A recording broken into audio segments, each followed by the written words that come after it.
வணக்கம் மகளே, நான் உங்கள் மீனன் பிளாட். மகளே, இது என்னன்னு பார்த்தீங்கன்னா, நம்ம இன்றைக்கி தொழிலுக்கு போன இடத்துல நம்மளுடைய இன்ஜின் வந்துட்டு பெட்டை விட்டு கிளம்பி வெளியில் வந்துருச்சு. அதனால் வந்துட்டு நம்மளுடைய அண்ணன் நம்மளை இழுத்துட்டு போய்கிட்டு இருக்காப்புல. எங்கே இழுத்துட்டு போய்கிட்டு இருக்காப்புலன்னு பார்த்தீங்கன்னா, வலை எடுக்கிறதுக்காக இழுத்துட்டு போகிறாப்புல மகளே. நீங்கள் பாருங்களேன், நீங்களே பாருங்கள், எங்கே இருக்க வேண்டிய இன்ஜின் எங்கே இருக்குன்னு. அதோட இடத்த விட்டுட்டு அது வந்து முன்னாடி இவ்வளோ முன்னாடி இருந்தால் நம்ம எப்படி மக்களே அதை வச்சு தொழில் பண்ண முடியும்? இப்படி பண்ணி விட்டுருச்சு இன்றைக்கி நிலமை. ரொம்ப ரொம்ப கஷ்டமாயிடுச்சு மகளே.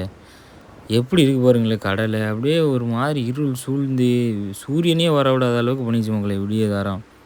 அந்தளவுக்கு காற்று, சரியான காற்று வேறு. கடலை அப்படியே ரெண்டாக பிரிகிற அளவுக்கு காற்று நிற்கிது. கரையவே இவ்வளோதுக்கு கரையை தான் இது.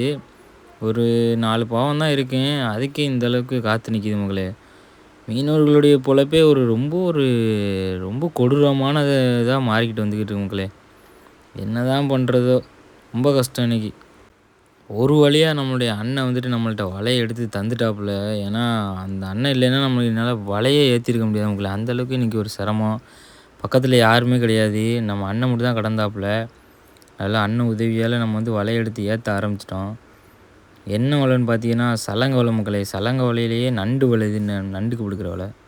ஏன்னா இது கடல் தொழிலை பொறுத்தளவுக்கு இதுதான் மக்களே ரொம்ப ஒரு ஆபத்தான ஒன்று. ஏன்னா எப்போ இன்ஜின் வேலையாகும், எப்போ இந்த மாதிரி அசம்பாவிதம் நடக்கும் நம்மளால் சொல்லவே முடியாது. நம்ம எந்த அளவுக்கு பாதுகாப்பாக இருந்தாலுமே அது நம்மளை ரொம்ப சில நேரத்தில் தடுமாற விட்டுரும் மக்களே. கடலே இப்படி தான் கெங்காதேவி நல்லாவும் வச்சுக்கிறாங்க, திடீர்னு இந்த மாதிரி நம்மளை கஷ்டப்பட விட்டுறாங்க. நைட்டு மக்களே, அதுவும் இப்போ கிடையாது, பகலில் கிடையாது. ஒரு 5 மணி இருக்கு மக்களே.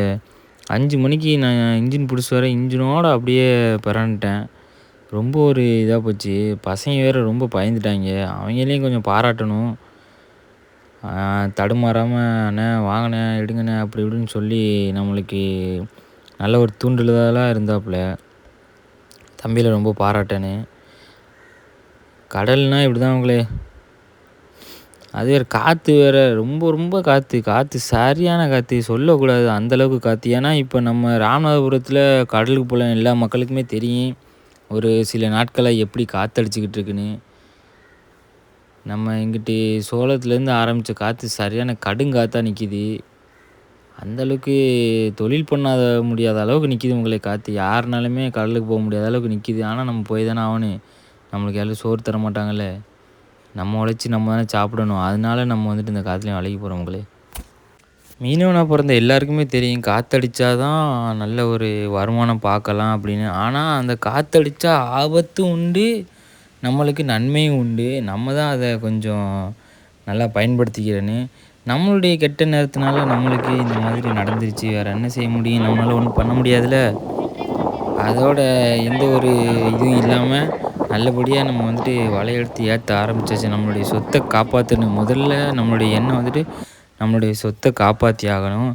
ஏன் கேட்டிங்கன்னா, நம்ம வந்துட்டு இப்போது வலையேற்றாமல் விட்டுட்டோம்னா இந்த லாஞ்சின்னு சொல்லுவாங்கள்ல, விசைப்படகு வந்துட்டு நம்மளுடைய வலை எல்லாத்தையுமே தின்னுட்டு போயிடுவாங்க. ஏன்னா அவங்க வந்துட்டு போட்டு விடாமல் இருக்க மாட்டாங்கள்ல, நம்ம ஒரு ஆளுக்காக.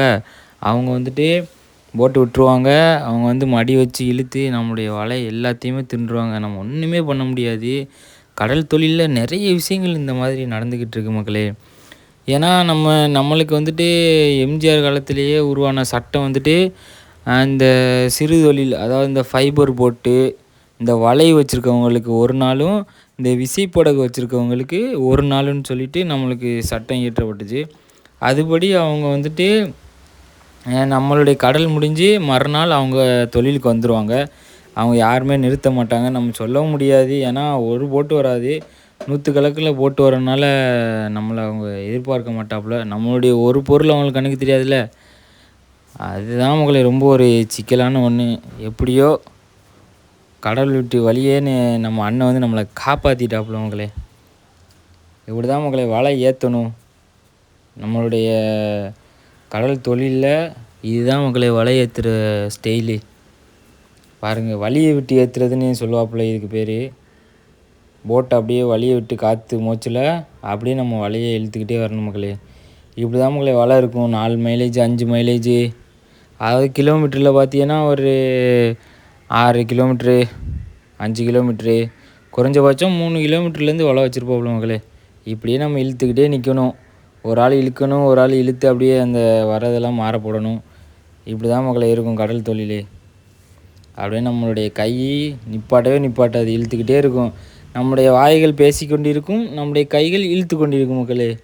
ஏன்னா எல்லாருக்குமே தெரியும், பேசிக்கிட்டு இருந்தோம்னா வேலை சொன்னங்காது. அவங்க பாட்டுக்கு அவங்க பேசிக்கிட்டு இருப்பாங்க, அவங்க பாட்டு நம்ம வேலையை பார்த்துட்டு.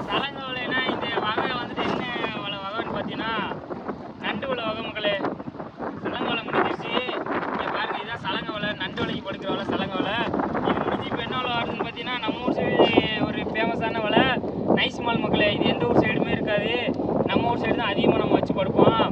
மற்ற எல்லா சைடு கைத்தோலைன்னு சொல்லுவாப்புல, அது வேறு. ஆனால் இது வந்துட்டு நைஸ் மால் மக்களே. நம்ம ஏரியா சைடு தான் அதிகமாக படுக்கிறாப்புல இந்த வலை. எதுக்கு நைஸ் மால் சொல்கிறாப்புலன்னா, ரொம்ப நைஸாக இருக்கு, ரொம்ப லைட் தின்னாக இருக்கும், அதனால தான் இதை நைஸ் மால்னு சொல்கிறாங்க மக்களே.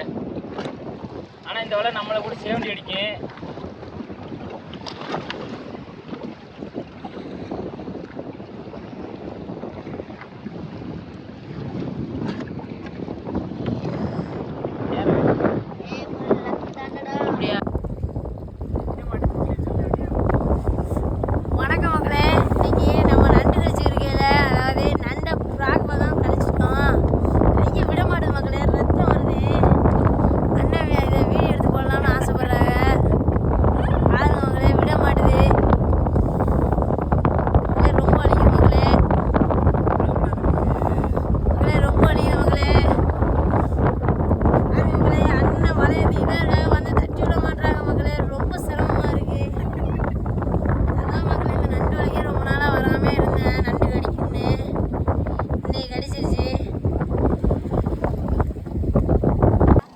தம்பியோட கையை கடிச்சிருச்சுன்னு தம்பி ஒரு காலையை உடச்சி விட்டுட்டான் மக்களே நண்டுக்கு. ஏன் கையை அவள் கடிக்கிற அப்படின்னு சொல்லிவிட்டு அவத்தை என்ன பண்ண முடியும். அவ்வளோதான் மக்களே, ஒரு வழியாக நம்மளுடைய வலை எல்லாத்தையும் நம்ம ஏற்றி முடிச்சாச்சு. நம்ம அண்ணன் நம்மள்ட்ட வலையை கொஞ்சம் ஏற்றிட்டு நம்மளை கரையை இழுத்துட்டு போகிறதுக்காக வந்துட்டாப்புல மக்களே. நம்ம அண்ணனுக்கு தான் நம்ம ரொம்ப கோடி நன்றிகளை சொல்லணும் இன்றைக்கி உதவுனதுக்காக. கடலில் இப்படி தான் மக்களே, இவங்களும் கரையை போயிட்டாங்கன்னா யாருமே இருக்க மாட்டாங்க. நம்மளுக்கு டவர் கிடச்சிச்சின்னா ஓகே, டவர் கிடைக்கலைன்னா ரொம்ப கஷ்டப்பட வேண்டியதாக இருக்கும்.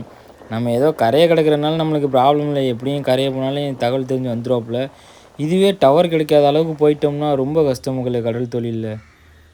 மீனவர்கள்னால் ரொம்ப ஒரு கஷ்டப்பட வேண்டிய ஒன்று. ஏன்னா அவங்க அடுத்தாலும் நம்மளை அந்த இடத்துல பார்க்குற வரைக்கும் நம்ம அங்கேயே கிடக்கணும். காற்று நின்றுச்சுன்னா பாயிழுத்து ஓடலாம் கணிசம் வச்சு, அப்படி இல்லைன்னா நம்ம கடல்லே கிடக்கிற மாதிரி தான் மக்களே இருக்கும். இன்றைக்கி நம்மளுடைய அம்மா அப்பாவுடைய கர்சனையினால் நம்ம இன்றைக்கி நல்லபடியாக வலை ஏற்றிட்டு கரையை திரும்பிட்டோம் மக்களே. ஆனால் அதை விட என்னென்னு பார்த்தீங்கன்னா, நம்ம பிடிச்ச நண்டைன்னா எடுக்க மாட்டேன்னு சொல்லிட்டாப்புல மக்களே. ரொம்ப ஒரு வேதனையான ஒன்று. நம்மளே கஷ்டப்பட்டு வாரோம், ரொம்ப ஒரு வேதனையில் வரோம். ஏதோ நம்மளுக்கு பிடிச்சி கொஞ்சம் நண்டை பிடிச்சிட்டு வாரோம், ஆனால் அதையுமே அவங்க எடுக்கலைன்னா நம்மளுக்கு எவ்வளோ கஷ்டமாக இருக்கும். இங்கே பாருங்களேன் எவ்வளோ நண்டை ஒதுக்குறாப்புலன்னு. இப்படி இருக்கு மக்களே மீனவனுடைய பொழப்பு. ரொம்ப மாறிடுச்சு. நண்டு விலையே அப்படியே ரொம்ப குறைஞ்சிருச்சு மக்களே.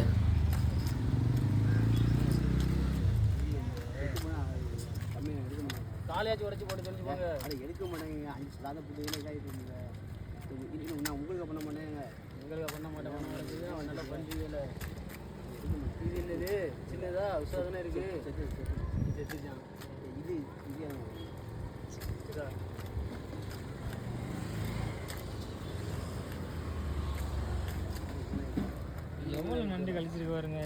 நான் கொண்டு வந்து ஃபுல்லாக கழிச்சு சாப்பிடுண்ணா. கத்திரியில் தான் எடுத்துருக்கீங்க.